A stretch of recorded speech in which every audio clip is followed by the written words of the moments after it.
एक छोटा सा मैट्रिक्स समझ लेते हैं रिजर्वेशन का। वैसे आपके हाथ में तो कुछ नहीं है, बस थोड़ा बहुत समझ लेना है कि यदि आप आपके चांसेस देखना चाहते हो तो चांसेस देखते वक्त में आप खुद को कहाँ देखते हो, कैसे प्लॉट करते हो। वो जो प्लॉटिंग करना है, वो प्लॉटिंग थोड़ा समझने के लिए ये परसेंटेज इंपॉर्टेंट रहते हैं। सो अराउंड 50% ये सारे सीट्स पकड़ के हम लोग बात कर रहे हैं, रिजर्वेशन के अंदर जाएंगे। अब ये रिजर्वेशन के अलावा यदि आप देखो तो इस बार और एक चीज हुई जिसके अंदर आपके सीट का कोई लॉस नहीं है। जम्मू एंड कश्मीर का भी उन्होंने कोटा इस बार से वापस शुरुआत कर दिया, जेएनके का, that's a good thing. And इसके अलावा ईडब्ल्यूएस कैंडिडेट जो रहेंगे इकोनॉमिकली वीकर सेक्शन के लिए, जो गवर्नमेंट ने एक बहुत अच्छा इनिशिएटिव लिया है कि जो कास्ट को परे रख के खाली ईडब्ल्यूएस के हिसाब से सोच के आपको रिजर्वेशन देगा। लास्ट टाइम से इंट्रोड्यूस जब से हुआ, लास्ट टाइम भी मैंने देखा जेबी में हमारे काफी डिजर्विंग कैंडिडेट ईडब्ल्यूएस के रूट के थ्रू जा पाए, and that was really a good scene. This time also जो रिजल्ट आए हैं वो रिजल्ट के हिसाब से आई एम वेरी ऑप्टिमिस्टिक कि ये रूट भी बहुत अच्छी तरीके से हम लोग मतलब इसका बेनिफिट लेंगे। अब यहाँ पे ईडब्ल्यूएस के साथ में कोई कंट्रोवर्सी नहीं है, कोई रिजर्वेशन को हाथ न लगाते हुए सीधा सीधा जो कॉलेज की एक ओवरऑल इनटेक है वो इनटेक को 10% सीट से इन्होंने बढ़ा दिया है। सो मतलब अगर मैं सिडनैम की बात करूं और सिडनैम को बोलूं कि 180 सीट है, तो 180 सीट के बजाय सिडनैम खुद बोलेगा कि 198 सीट है। अब कहीं पे वो जरूरत नहीं कि वो लोग जाके बताएंगे 198 है, but this is how this people will accommodate the 10% seat for the EWS candidate, right. आगे बढ़ते थोड़ा समझ लेते हैं अब इसके अंदर रिजर्वेशन के साथ ही साथ समझ लीजिए ये चार अलग टाइप के कॉलेज आपको आपके कैप राउंड में दिखाई देंगे। गवर्नमेंट इंस्टीट्यूशन जैसे जमनालाल बजाज हो गया, सिडनैम हो गया, वो गवर्नमेंट के हैं। यूनिवर्सिटी के डिपार्टमेंट जैसे पुम्बा हम बोलेंगे तो यूनिवर्सिटी का डिपार्टमेंट हो गया है। अनएडेड माइनॉरिटी इंस्टीट्यूशंस आते हैं। माइनॉरिटी इंस्टीट्यूशन के अंदर हम लोग अगर कल तक देखा जाए तो एनएल दालमिया माइनॉरिटी इंस्टीट्यूट में था, आज के तारीख में देखा जाए तो एसआईएस माइनॉरिटी इंस्टीट्यूट में आएगा। तो ये सारे जो इंस्टीट्यूट रहेंगे यहाँ पे कोटा एकदम माइनॉरिटी को ज्यादा रहेगा। आप ओपन कैटेगरी एंड माइनॉरिटी ये दो ही कैटेगरी वहां पे दिखाई देगा। फिजिकली हैंडीकैप ये तीसरी कैटेगरी भी रहेगी। लेकिन जब हम लोग बात कर रहे हैं कि ओबीसी एससी एसटी तो ये वाली चीज यहाँ नहीं आएगी। अनएडेड नॉन माइनॉरिटी इंस्टीट्यूट मतलब ऑलमोस्ट बाकी के जितने भी रेगुलर नॉर्मल कॉलेज है वो सारे कॉलेजेस आप अनएडेड नॉन माइनॉरिटी के अंदर डाल सकते हो, कि जहाँ पे आपके सामने सारे रिजर्वेशंस वगैरह सब आ जाएंगे। अब इसके अंदर भी कुछ कुछ चेंजेस रहते हैं, कुछ कुछ कॉलेजेस ऐसे रहते हैं दैट लाइक से फॉर एग्जांपल वेलिंगकर जैसे कॉलेज अगर आप देखो तो वेलिंगकर में काफी बार ऐसा देखा जाता है कि वो सारे के सारे सीट जो रहते हैं वो स्टेट सीट के हिसाब से रख देते हैं, राइट। एंड काफी बार आपको ऐसे कॉलेज दिखाई देंगे कि जहाँ पे सारे सीट स्टेट सीट के नहीं है, लेकिन home university and other than home university के हिसाब से भी सीट्स रखे हुए हैं, राइट। तो वो चीज थोड़ा सा ध्यान में रखना पड़ेगा। चल तो थोड़ा आगे बढ़ते हैं। ये स्लाइड को बहुत ज्यादा महत्व नहीं है, बस मैंने आपकी क्यूरियोसिटी के हिसाब से बता दिया है कि ये पूरे कट ऑफ की लिस्ट में एकदम से आप डर मत जाना ये देख के कि जैसे मुंबई यूनिवर्सिटी में हम लोग देखते हैं सेंट जेवियर्स कॉलेज। तो सेंट जेवियर्स में देखोगे तो वहां पे कहीं पे भी रिजर्वेशन नहीं दिखाई देगा आपको। वहां पे बस आपको तीन ही कट ऑफ दिखाई देंगे, ओपन कैटेगरी होम वाला, ओपन कैटेगरी अदर वाला, और फिर उसके बाद में ऑल इंडिया कैटेगरी। और फिर एक कैटेगरी आता है जो आपका फिजिकली हैंडीकैप वाला कैटेगरी रहता है। तो ये क्यों आता है? बिकॉज सेंट जेवियर्स ये एक माइनॉरिटी इंस्टीट्यूशन है। माइनॉरिटी इंस्टीट्यूशन में उन्होंने वहां पे कोटा रखा हुआ है। बीइंग अ कैथोलिक कॉलेज के हिसाब से वो इंस्टीट्यूशन चलेगा। कुछ कॉलेजेस रहेंगे जो लिंग्विस्टिक कोटा रखेंगे, कोई रहेंगे जो अपना रिलीजियस वाला भी कोटा रख सकते हैं, राइट। तो उस हिसाब से ये अलग अलग कोटा होता है। चलिए आगे बढ़ते हैं अभी हम लोग। सीट डिस्ट्रीब्यूशन का एक छोटा सा मैट्रिक्स आपके सामने डाला है, वो वही चीज बताने के लिए डाला है कि टोटल इंटेक कितना है, कैप के लिए सीट्स उनके पास में कितने हैं। तो उसके वजह से at least the scenario seems to be very clear for us कि फाइनली सीट्स कितने हमारे सामने रहने वाले हैं वो क्लियर हो जाता है। इंस्टीट्यूट लेवल के सीट्स करके आपको थर्ड कॉलम में एक चीज दिखाई दे रही है। इंस्टीट्यूट लेवल के ये जो सीट्स रहते हैं, हर कॉलेज को ये सीट्स मिलते हैं इंस्टीट्यूट लेवल के। मतलब कॉलेज का अपना मानना रहता है लेना या नहीं लेना, गवर्नमेंट देता है, उसके बाद में अगर कोई कॉलेज सरेंडर करना चाहता है कि वो चाहता है कि मेरे पास में कोई सीट नहीं रहे, मेरे सारे के सारे सीट कैप राउंड में ही रहे, तो कॉलेज वैसा कर सकता है। एक दो कॉलेज ने वैसा किया भी हुआ है। रही बात स्टेट लेवल के गवर्नमेंट की खुद की कॉलेज, जमनालाल बजाज सीडनेम, उनमें पहले दिन से लेके तो आज तक कभी इंस्टीट्यूट लेवल के सीट्स थे ही नहीं, राइट। सो माइनॉरिटी कॉलेजेस अब जहां जहां दिखाई देंगे तो वहां पे इंस्टीट्यूट स्पेसिफिक सीट सबसे ज्यादा दिखाई देंगे, राइट। तो ये एक चेंजेस ध्यान में रखना। इंस्टीट्यूट स्पेसिफिक सीट्स की अपनी एक अलग से मेरिट लिस्ट भी लगती है, आप उनको अलग से अप्लाई भी कर सकते हो। काफी बार कुछ कुछ केसेस में ऐसा देखा गया है, भी ऑन रिकॉर्ड तो मैं नहीं बोल पाऊंगा, लेकिन काफी बार देखा गया है कि कुछ कुछ कॉलेज के ये इंस्टीट्यूट स्पेसिफिक के सीट्स कैपिटेशन के रूट के थ्रू भी दिए जाते हैं, जहाँ पे you need to pay extra to avail this particular seat apart from your regular fees. वो एक डोनेशन के हिसाब से, बिल्डिंग डोनेशन के हिसाब से उस चीज को देखा जाएगा। So there are one more way you can grab the seat in that particular college if you think that yes, the economical spectrum is worth for investing so much and return उतना अगर आप निकाल पाएंगे तो की बात है, right? So ये एक इंस्टीट्यूट लेवल का सीट अलग हो गया। माइनॉरिटी सीट के बारे में मैंने आपको ऑलरेडी बताया हुआ है। एंड रही बात उसके बाद में कोर्स वाले कॉलम की, कोर्स का जो कॉलम है उसमें बिल्कुल कंफ्यूज मत रहना। मुंबई यूनिवर्सिटी में खाली एमएमएस चलेगा और पुणे यूनिवर्सिटी में एमबीए चलेगा। इसके पहले भी आप लोगों से बात हुई है, तभी भी मैंने ये चीज क्लियर की है कि एमबीए और एमएमएस ये दोनों में कोई डिफरेंस नहीं आता है। सो ये कतई मत सोचना कि मैंने एमबीए सोचा था लेकिन वो कॉलेज मुझको एमएमएस दे रहा है तो मेरा क्या होगा, कुछ भी नहीं। फाइनली आपको जहां काम करना है वो इंडस्ट्री में ये दोनों को सेम माना जाता है। कल कोई एडवर्टाइजमेंट आई जिसमें लिखा होगा ओनली एमबीए शुड अप्लाई, आपके पास में एमएमएस होगा तो भी आप धड़ाम से अप्लाई कर सकते हो, राइट। यहाँ पे तो भी आपको डिग्री मिल रही है, MMS and MBA.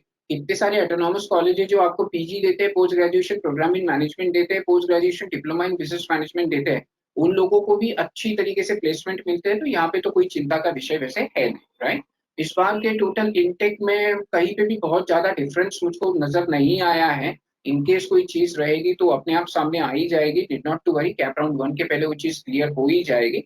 But it seems to be बाकी सभी तरफ ये सारी चीजें उसी तरीके से इंटैक्ट है जैसे पिछली बार थी, राइट। चलिए, सो आगे बढ़ते हैं हम। जैसे सबसे इंपॉर्टेंट चीज सामने जो आ रही है आपके कि मैं कितने डाल सकता हूँ option. As you know very well, एक ऑप्शन डाल सकते हो और मैक्सिमम 300 ऑप्शन डाल सकते हो। 300 ऑप्शन ढूंढना अपने आप में चमत्कार है सीईटी के अंदर। So at least I am sure कि यदि आप 20-25 भी ऑप्शन डाल लो तो भी बहुत अच्छे रहेंगे। एंड उस हिसाब से गेज करना मुश्किल नहीं है। इनफैक्ट आप मेक श्योर कि अगर ऑप्शन इतने डाल सकते हो तो मेरा तो एक ब्रदरली आपको एडवाइस रहेगा, वो एडवाइस यही रहेगा कि आपका स्कोर 20,000 का रैंक रहने दो, 2,000 का रहने दो या 200 रैंक रहने दो, 200 से लेके तो 20,000 रैंक रहने दो। सारे रैंक वालों ने पहले ऑप्शन जो डालने हैं वो ऑप्शन में जमनालाल बजाज को रखना ही है, उसके बाद सिडनैम को रखना ही है, उसके बाद में आप वेलिंगकर को रखना ही, आपको पुम्बा को रखना ही है। उसके बाद आपको जो ऑप्शन डालने हैं वो ऑप्शन डालिए। हो सकता है कि इट्स वेरी मच क्लियर, आप बोलोगे कि मेरा अगर रैंक ही करीबन जा रहा है सर मोर देन 20,000, तो 20,000 में मैं क्यों जमनालाल बजाज और क्यों सिडनैम वगैरह डालूं, just to make sure that we will be safe, right. Auto freeze में गलती से भी गलती ना हो जाए। एक नंबर का जो ऑप्शन आपका रहने वाला है वो हमेशा ऑटो फ्रीज होने वाला है, वो ध्यान में रखिए। कहीं गलती से भी आपने दूसरा कोई कैंपस डाल दिया। डीवाई पाटिल के बारे में एक ने पूछा था कि डीवाई पाटिल का सर कौन सा कैंपस अच्छा है, वो डालते वक्त में का कौन सा कैंपस अच्छा है। सो इन लोगों के मल्टीपल कैंपस है, में गलती से भी आपने दूसरा कैंपस डाल दिया तो काफी परेशानी हो जाएगी क्योंकि वो ऑटो हो जाएगा। ये पहले 3-4 ऑप्शन तो जो आपकी इम्पॉसिबल है वही डालिए, इसमें कोई भी आपको दिक्कत नहीं होती है, राइट। ये सारा प्रोसेस एकदम ही पूरी तरीके से एक मशीन रिलेटेड प्रोसेस है। आपको कौन से कॉलेज में जाना है, वो आपने कौन से सीक्वेंस पे डाला है उससे कोई मतलब नहीं है, राइट। हो सकता है कि आपका नंबर बाय डिफॉल्ट इंदिरा में ही आने वाला था रैंकिंग वाइज, लेकिन रैंकिंग वाइज आपने डालते वक्त में इंदिरा 1 नंबर पे नहीं डाला, इंदिरा आपने 5 नंबर पे डाला, पहले 4 इम्पॉसिबल ही डाले थे आपने। कोई प्रॉब्लम नहीं है, वो सारा मशीन देखते जाएगा, जहां पे उसको इंदिरा दिखाई देगा इंदिरा आपको मिल जाएगा, इंदिरा के नीचे की लिस्ट वो नहीं देखने वाला है। ये मत सोचना कि कंपटीशन में आपके जैसा स्कोर और रैंक जिसका था, रैंक तो सेम नहीं आता है, स्कोर सेम रहता है, तो जिसका स्कोर आपके जैसे ही था उसने यदि इंदिरा पहले डाल के रखा है तो क्या उसको मिलेगा? बिल्कुल नहीं, कतई नहीं। ये पूरा सीक्वेंस में चलने वाला है। तो जब तक रैंक नंबर 5054 खत्म नहीं होता है तब तक 55 आगे नहीं आने वाला, right? So you need not to worry on that front, right? आगे चलते हैं, कंफर्मेशन ऑप्शन फॉर्म का लेना है, ध्यान में रखिएगा, कंफर्मेशन नहीं करोगे तो बड़ी मुसीबत हो जाएगी। आपको कंफर्म करना है, मैंडेटरी है कंफर्म करना, उसके बाद में स्क्रीनशॉट निकाल लेना, या साथ ही साथ में प्रिंट ऑप्शन फॉर्म भी आपको निकाल के रखना है, तो प्रिंट भी निकाल के रखिए। चलिए आगे बढ़ते हैं। So we are here with camp round 1 में क्या होगा,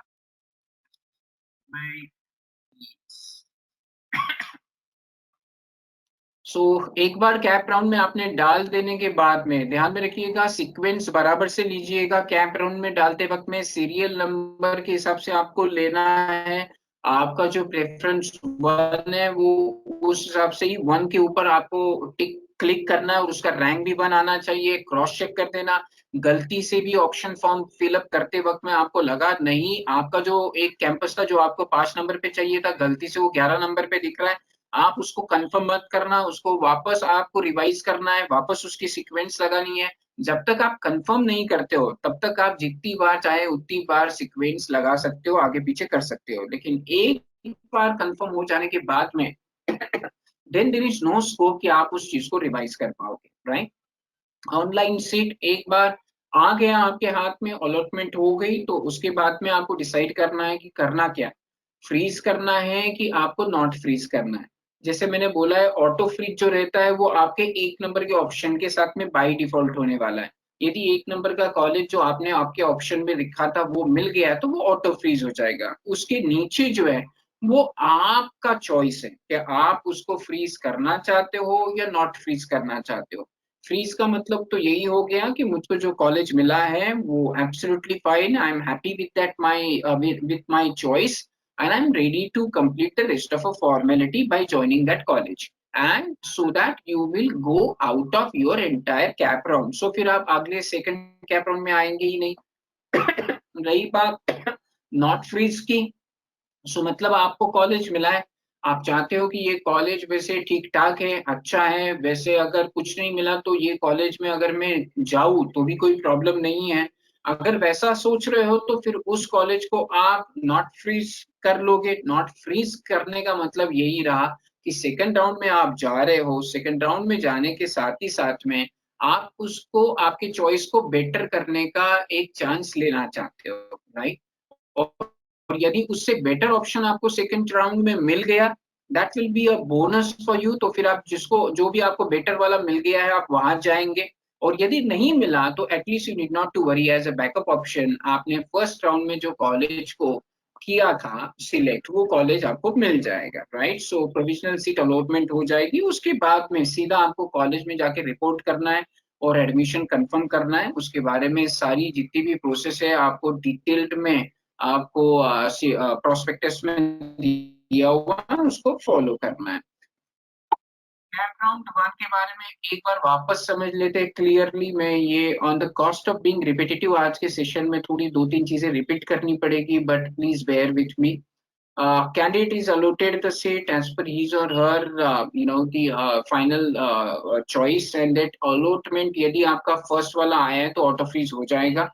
candidate shall pay the seat acceptance fees and the other things login के साथ में, राइट? एंड ध्यान में रखना, अगर गलती से भी आपने बाकी की फॉर्मेलिटी कंप्लीट नहीं की तो वो सीट भी हाथ से चला जाएगा, और साथ ही साथ में आप कैंप राउंड के भी बाहर चले जाओगे। ये एकदम क्लियरली लिखा हुआ है, if candidates fails to report at the allotted institute the seat would stand cancel, वो ध्यान में रखना।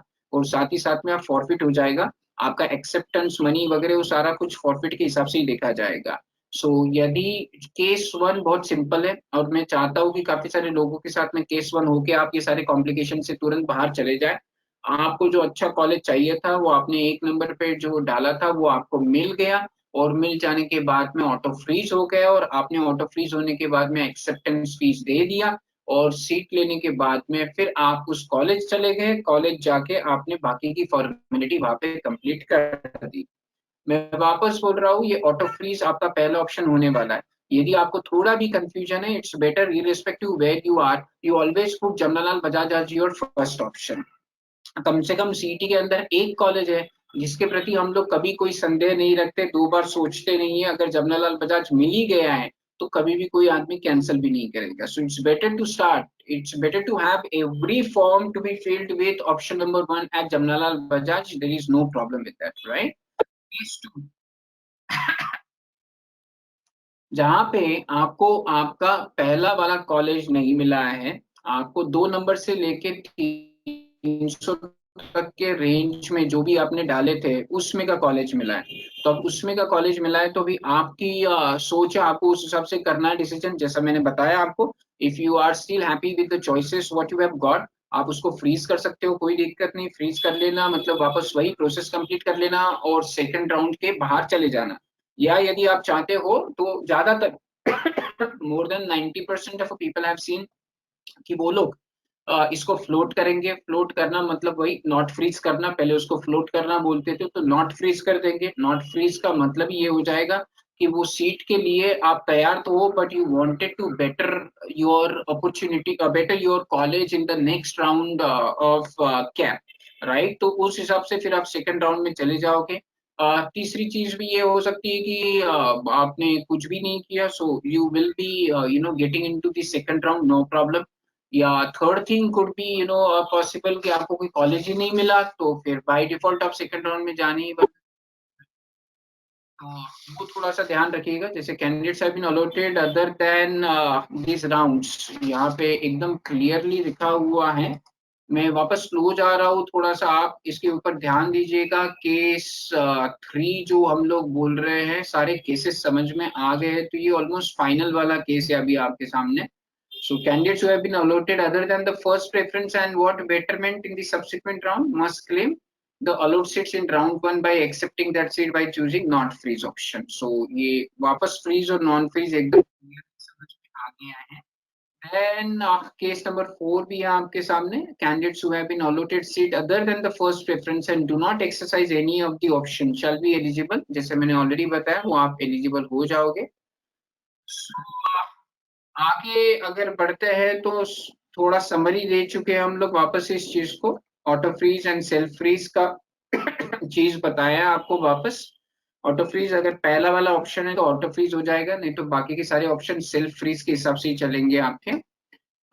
Make sure that failure to report in at allotted institute will consider as the rejection of the seat, वो थोड़ा सा ध्यान में रखना और उस हिसाब से थोड़ा अलर्ट रहना। इसमें कोई गुंजाइश नहीं है कि बाद में आप बोलोगे कि मैं डेट मिस हो चुका था और अब मैं क्या कर सकता हूँ, राइट। सो वैसा थोड़ा ध्यान रखना।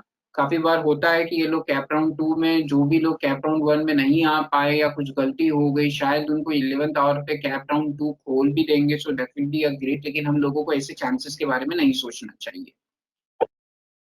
राइट, ड्यूरिंग कैप राउंड 2 क्या होने वाला है वो सारी चीजें दी है अभी यहाँ पे। कैप राउंड 2 में एलिजिबल कैंडिडेट्स जो रहेंगे,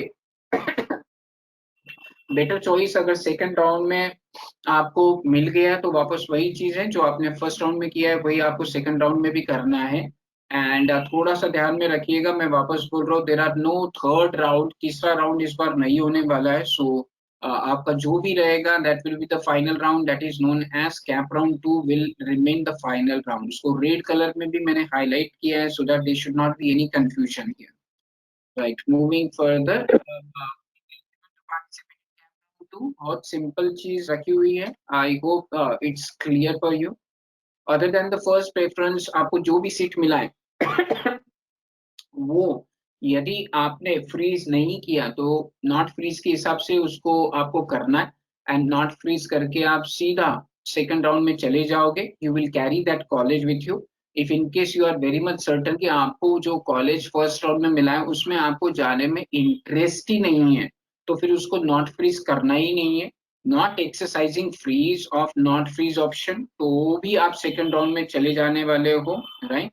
एंड कैंडिडेट जिनको कोई ऑप्शन ही नहीं मिला है वो भी ऑटोमेटिक सेकंड राउंड में चले जाने वाले हैं। तो ये तीन हिसाब से आप तीन अलग कैंडिडेट सेकंड राउंड में आ जाएंगे।